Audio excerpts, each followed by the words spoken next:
Were you always creative as a kid? Okay. Was I always creative?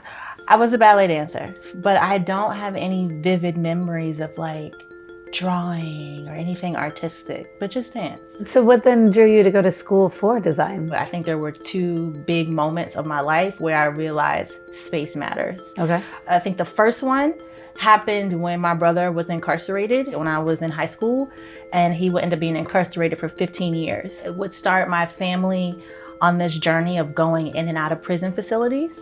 And what I do remember vividly is the first prison I ever walked into.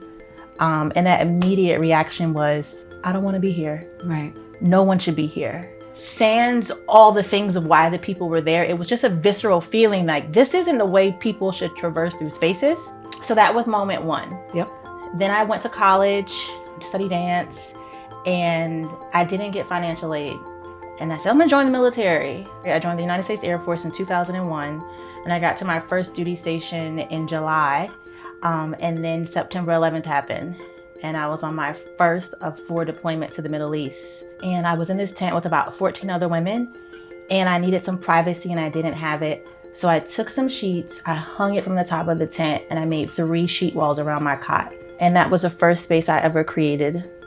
And when I got out of the military, I was like, I want to do this thing where I create spaces for people.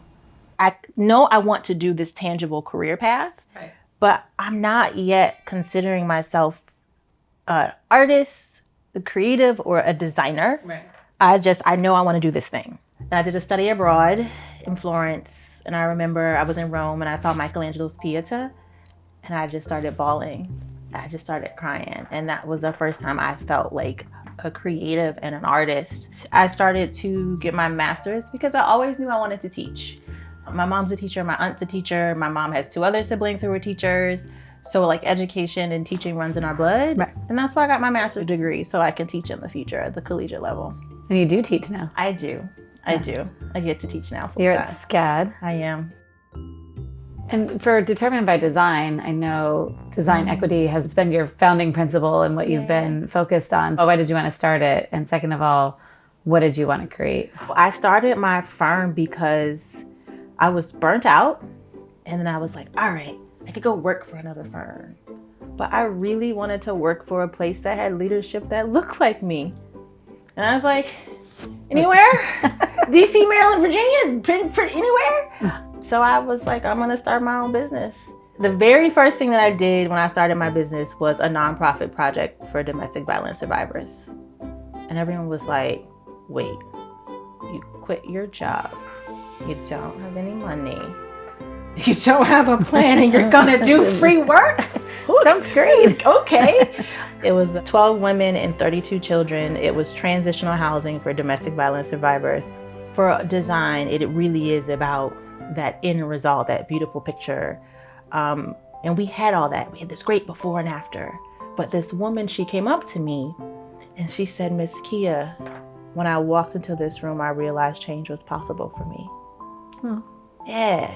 The people who need access to well-designed spaces the most, they don't know they don't have it, they don't know they need it, and they don't have an advocate.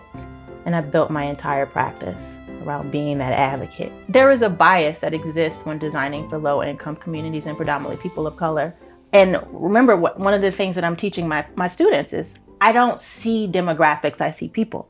Right. And I came from a hospitality and a luxury multifamily space. So the only way I knew how to design was like how I designed the spaces for everybody else. Right. I wouldn't wash it down or diminish it based solely on this group of people's socioeconomic standing. It is not a luxury for a few, it is a standard for all.